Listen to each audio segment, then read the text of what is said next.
Hello, Janet. How are you? I'm great, thank you. How are you? Very well, very well. Nice having you. I, Thank I you. meant to ask you. You have Duncan with you? I He's supposed to, he's in and Nairobi. I'm in yeah, I see London. he's here. And how about Veronique Siegel? I don't know who that is. It's just done. So it's the next group. Must be. That Yeah, that's yeah, why. Okay. yeah. So I'll let Duncan in. Super. I just yeah. I hopefully he will get in. Can Yeah. can doesn't seem to have yeah. Oh Duncan, well, you can put your speaker on he needs and to have your his sound camera. and Here, I'll put sound and Yeah, and then yeah. yeah. I think now it's gonna be all right. Yeah. Oh, there you are. Hi, Duncan. Hi, how are you? Oh, hi Duncan. How are you? Hi, I'm good. How are you? Well, nice to have you. Very nice having you both. Thank you so much for being with us this morning. I meant to, first of all, thank you for participating in this year's festival. And also tell you that as I am Shakira Shabar, the director of the festival, and as such, I will conduct this very small interview. We basically want to have a glimpse of on the movie and the work and your work, each one of you, so that we'll get to know you a little better. And these videos are posted on the website, and we use them also during the festival so that people get to know who made the films and how these films were made. So thank you so much for being here, and yeah, let's start. Sounds great. Thank you. We're gonna have about 20 minutes of a chat on the movie. We are recording this, so we are, I think, only recording. Or what I'll do is maybe have all of us appear so that yeah, I think this should be okay this way, so that at least we got to follow the reaction of everyone. So Janet, shall we start with you, or shall we start with Duncan? Start with Duncan. Start with. Maybe yeah. Well, let's leave it to the outward-facing actor. tell us more about you first. Exactly, where are you standing in terms of career now after this feature film? Yeah. Oh, yeah. So I have a Kenyan. I'm Canadian, not American. And but I live in England. But I have a Kenyan production company. So, and we had a documentary a few years prior to Boda Love that did quite well. So then decided to get into the fiction world, and we did Boda Love. Filmed it about 2 years ago, but it took about over a year for the post process. So yeah, so we've had a really, really amazing run with Boda Love. It won all the major festivals in Kenya, which we were very proud of, and had a cinema run that kept running and running. And then we have got it into, I think, 10 airlines at the moment, and it's and so we're just kind of thinking about greater distribution plans for it after its festival run. We're very honored to be part of your festival, so thank you very much. Yeah, and then since Boda Love, I have shot another feature in Nairobi again, but this time in Kibera, and that was in January, February of this year. So I'm in the post process of that. Yeah. Wow. Wow. Well, I meant then to follow up on this. Is it easy or easier or harder than making movies in Canada, for example? I've only made movies in England. I've made feature England. and Okay. shorts and everything. Well, I would say, so yeah, I would say for the most part, well, I would say both. It's definitely, I feel like the talent is extraordinary in Kenya that I have been working with. And, you know, I've got the top cinematographer in Kenya, the top lighting guy in Kenya, top actors in Kenya, which, given that I'm an independent film company, I wouldn't have access to that in the UK. So that's, so just the quality, the sheer quality of the talent is amazing. But it's also challenging, partly because I live abroad. So, for example, I'm in the edit process now, and I'm supposed to see my first cut of the film. I mean, it's a very, very rough cut, but it's taken over 10 days just to get it uploaded to the computer so I can see it. So if it had been in the UK, I could have sat beside the editor and, you know, so, but I'm vowed to do everything in Kenya. So, but you're editing, you're not, where are you doing? I have, like, I think the top editor in Kenya as well. She's amazing, okay. But it's just technological issues. Like, you know, like Friday, for example, it was supposed to upload. Well, it was supposed to upload weeks ago, but long story. But then Friday, that was the day, and for me to see it. And then there was a power outage in our building all of Friday, and there were men all like, you know, so, which is not quite common. I don't know, Duncan, maybe you can jump in, but things like that, which are kind of like frustrating because otherwise I could have just walked. So for me, it's the long distance thing. And then, you know, we're it's, and I don't know the industry that well in Kenya. So I rely, and my Swahili is practically non-existent. So I rely on, and I have to have great trust. Well, it's very nice to see how collaboration can unfold between, especially in the cinema industry, between talents, you know, from UK and from Africa, or from, in our case, in Morocco, from the US and from the Morocco, and so it's very nice for obviously for Africa to have new blood coming in and maybe imagining things that maybe locally we kind of shy off, but you know, we need somebody from outside with a new eye to tell us. I think I mean, Duncan, you can probably attest to it, but I definitely, like, in the writing of scripts, like, you know, it takes 1 year to 2 years to get it just right. And then the post, I spend about 1 year doing posts. So I think I spend I think I spend a lot more time, kind of, maybe. Yeah, I don't know. So it is different. And and also kind of selfishly, most of my stories have like an English component. So we bring an English actor in so that I can shoot in English partially. Okay. So we're creating stories that kind of have the... Well, I think you're perfectly right to go in that direction, because you're widening the audience. I mean, definitely when we have also the same situation in Morocco, and sometimes it's nice to film something that happens between Morocco and Belgium, or Morocco and Germany, because then you open yourself up to not only audience from that country, but also Moroccans who live there and who now speak that language, and they kind of prefer maybe that you use both languages, because both are their own languages now. Yeah, I was kind of amazed when my first trip to Kenya was in 2019, and like everybody would switch between Swahili and English, and then their own tribal language, and everybody's you know, fluent in 3 languages just beautifully. And I feel, I mean, I'm like, I'd say I'm 1.5 and a bit, you know. So So tell Duncan, why don't you jump in the discussion and tell us more about your career so far. How did you get you to this project, to Boda Love? Yeah, well, first and foremost, I feel obligated to comment on, especially about electricity.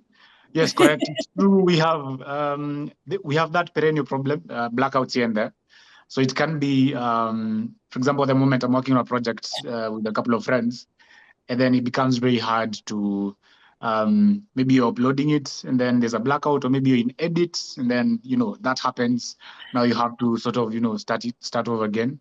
But technology-wise, we are, I think we're the second in terms of internet connectivity. So our main challenge is mostly electricity. Back to your question about how I ended up on this project.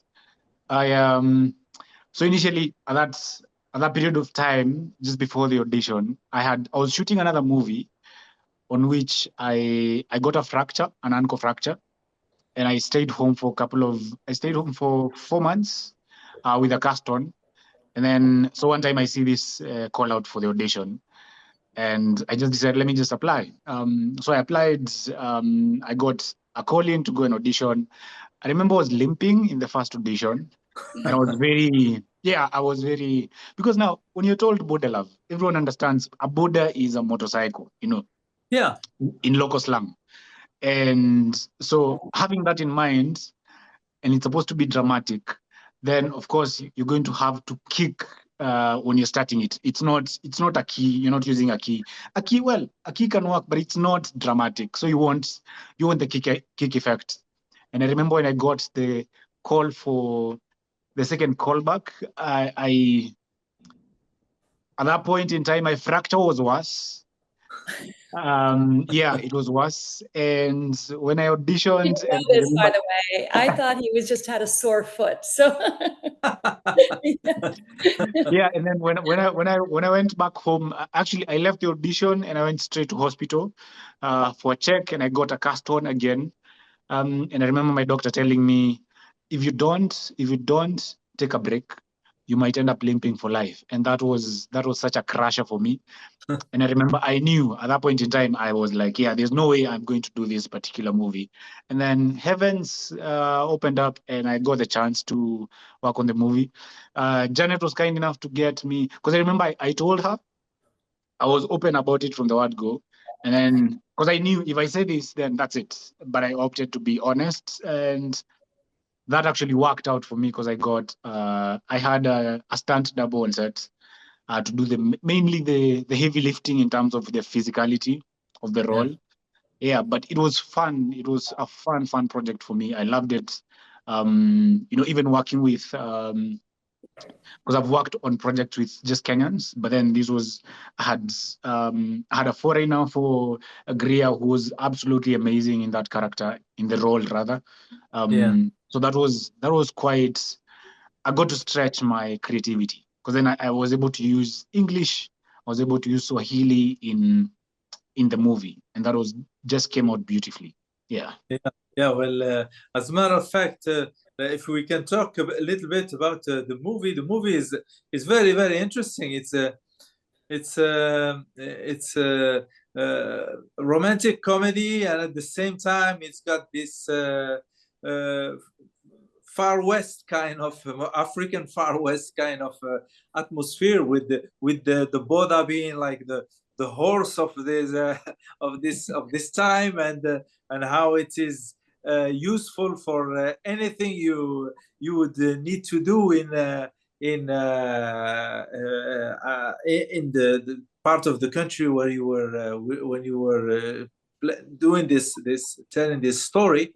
And it's very interesting. It's in fact it's a cultural very cultural activity also, which we kind of understand and through this movie. So tell us more about how this set up. Why did you decide to tell this story this way? And who wrote the script? Who had this idea of so it was my idea, and again, it's kind of like necessity is the mother of invention, right? So I did a documentary, and anyway, and I knew I wanted to shoot and do like a proper feature film there, but I knew I wanted to do it. I was going to direct. I directed the documentary, and I've directed a bunch of shorts, but this is the first time I directed a feature, and I knew I wanted to have an English speaker. So immediately I thought, okay, so I'm going to have an Englishman coming to Kenya. And then I hired a co-writer, and then I had the idea that I wanted to be a rom-com because it's one of my favorite genres. And then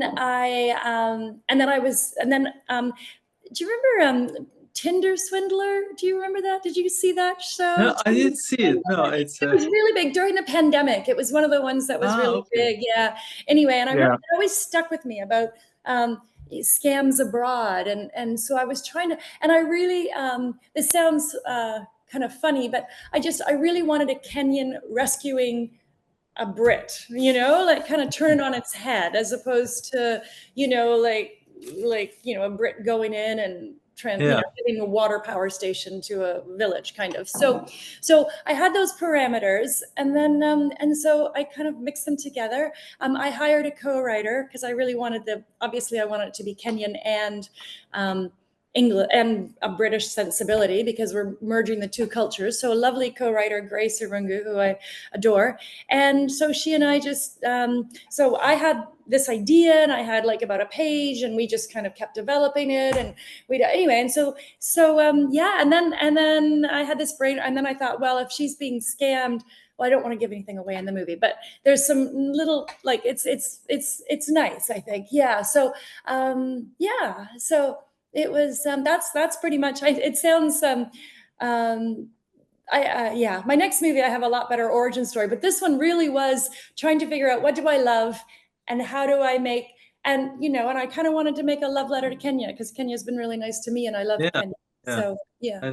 And you tackled also this, how, you know, how families are very different, I suppose, from families in England. Yet there is a common sense of family that touches us all. You know, although they live in a very particular setting, in different manner of behaving among each other, and each character has really its own personality, very strong. But at the same time, we feel that there is a very strong bond there, and capable also of connecting with the total stranger, and with humor, yet with a lot of honesty, a lot of good heart. So that's also, I think it was a very successful, to me, achievement of this film. You know, it is. Well, I think a lot of it comes down to well, Duncan and Greer and the actors, and everybody just put their heart and soul into it. So it was really, yeah, it was, yeah. And I mean, we, like, one thing about Kenya is everybody seems to be a cousin or family member, and I can't quite figure out. I created backstories for, you know, every character, but we didn't end up needing it, you know, because it's family. At the end of the day, they're a family, whether, you know, it's the great niece or if it's the cousin or whatever, they're just family. Yeah. Yeah. We are very family oriented kind of a society. Everyone is connected to someone. And also something that was also beautiful about that is beautiful about Boda Love is, for a long time, especially the Boda, the motorcycle, has been in the news for all the wrong reasons that you might think about. You know, the riders are the guys who cause traffic. They're the guys who are rowdy on the roads. So having such a positive story about a Boda guy, because in Kenya, again, everyone has a Boda guy. It's like the way you'd have someone that you call when you need a taxi or a cab.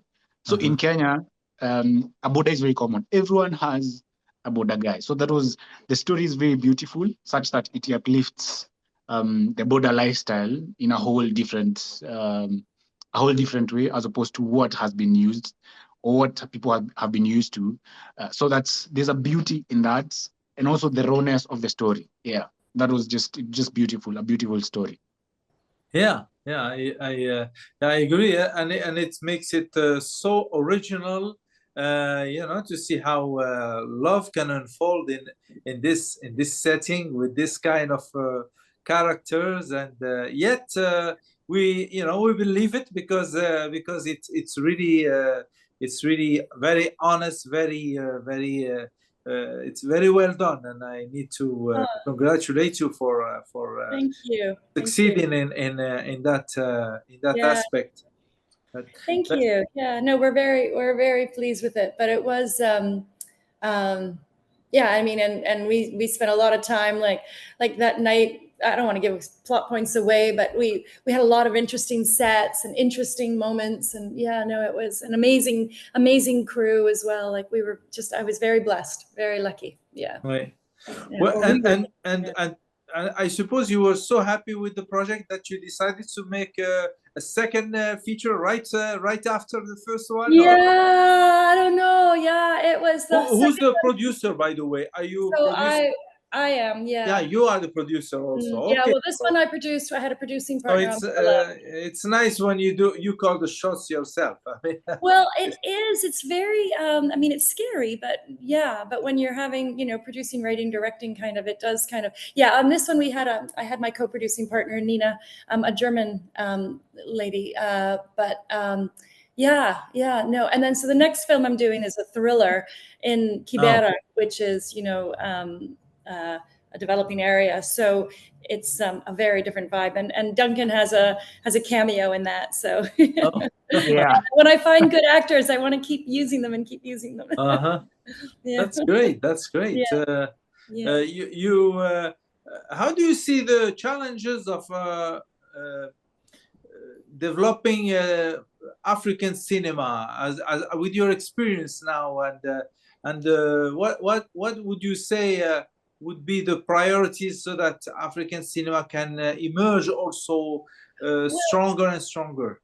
You know what? It's really interesting because I love the cinema. I'm going to go and see Mission Impossible later today, and I go, and it seems like Africa, like at least I don't know other than Kenya, but and Duncan can speak to this much better than I, but it feels like the Western movies are the ones that get all the press. Like the Mission Impossible, I'm sure, is all over the place, and after seeing this, a lot of people, like, their reviews or comments were, wow, Kenyan films can be as good as, I mean, I'm not saying we're competing with Mission Impossible, but Kenyan films can deliver a feel-good, happy, heartfelt experience, and sometimes better than some of the big blockbusters, because sometimes they're a bit soulless. And this one thing this does have is soul. So I think kind of developing more, but I think the problem is too, like, I think Netflix is not investing in Eastern Africa as much anymore. And Nigeria and South Africa are the two kind of biggest. I don't know how Morocco, where do you guys sit on the African, like, as far as development of films, but it's hard to make the money back, so it'll take a long time to break even, but hopefully we'll break even. So yeah. Well, it's really yes. Sorry, and also there's an element of, in terms of development for cinema, and I speak to this because I'm also an upcoming producer, and we every time we're having conversations about how are you able to make, because the way Hollywood works is a producer or a studio will try and make as much money as they can during the cinema run. But now here it's totally different. We don't have a cinema going culture, and if it's there, it's mostly for international blockbusters. For example, Mission Impossible. They're going to sell out in a very short period of time. But then if you put movies out there, Kenyan movies, it takes a longer period of time for you to even make money back. And also at the same time, even getting cinemas to avail the prime time. I was having this conversation not too long ago with a fellow producer, and the conversation was around a movie they produced, and it was hard to get prime time slots in cinemas. So the only time you get is Monday to Thursday during work hours. You get between 8 a.m. to around 3 p.m. But then anytime from 6 p.m. and beyond, and especially for weekends, then that's left for other blockbusters who are coming in. So there's that challenge. And also a lot of, honestly, we don't have a lot of government support in terms of infrastructure, things like, what do you call them? Things like policies around filmmaking. And but then the beauty of it, tax breaks, for example, and rebates. But then now most of us are moving towards selling the products directly to the consumer. So that comes through either setting up websites where you sell directly to the consumer, or having movies on YouTube. Well, it's a long shot to make the money back, but you sort of create something around that. So it's working backwards. You first create an online sort of following and presence, which you can then be able to monetize, as opposed to using movies, creating this superstar sort of a thing, and then being able to monetize that. But now we change. You have to change it in Kenya. You have to come from that point of, I'm a big deal on social media. I create content on social media, then people see it. Then when I come to sell them products, then they can be able to buy. Yeah. So it's working on it every single time and just thinking how to break the barrier. Yeah. But big challenges, really, because when you were talking, you were describing the problems we have here also. So I think, I think this is very. You'll find it in many countries. I think we need to take some time maybe after the festival to talk about these things. Make sure that African movie makers or even movie makers from away from Africa, but that come and want to work in Africa, should try to think collectively on ways to make their products, which are very good in their way, in their manner, with their. Let me ask you, what was the budget, more or less? So I'd rather not say, but it was a lot more than the average Kenyan base, because they all have mates rates, right? Well, and they all have their own equipment. I mean, we have the chance to still work with small budgets in Africa, even in Morocco, which means we don't need that many people to get in and pay for there. Yet we can't make it. So it's a big challenge that we need to resolve. To be able to make more movies. I worked to we have in the film that I've just shot, we have a British actor, so I hired quite a big casting agent in the UK to help me find him, and he said he thinks the future is in Africa and in English language films. He travels all over the world. He spends all his time in South America, Africa, India, Asia, and he thinks that's the future. And if you just look at these Hollywood movies, they're not doing that well, other than Sinners, which is brilliant, but look at like it took, Ryan Coogler to make Sinners to everybo's talking about. It's the movie that, I don't know, that and Mission Impossible, where, has a $200 million budget, but it's I think it is the future. I just think I just hope people don't give up because there's no short-term money in it. I hope so. Collaborations as well. I feel collaborations will go a long way. Collaborating, producers from Kenya, South Africa, Nigeria, Morocco, all these countries, because it's one big market. If you're able to tap into that, then I think we might have a chance. Well, thank you, guys. I'm sorry we need to. No, you have to go. The meeting, and thank you so much, and the best luck to your movie, to Boda Love in our festival. We're very honored to be included in your festival. So are we very, very honored to have this movie, and let's stay in touch. Inshallah, be able maybe to talk more about all these questions, very important. Thank you for being with us this morning, and talk to you soon, and best luck to you. Thank you. Bye-bye. Thank you. Bye-bye now. Take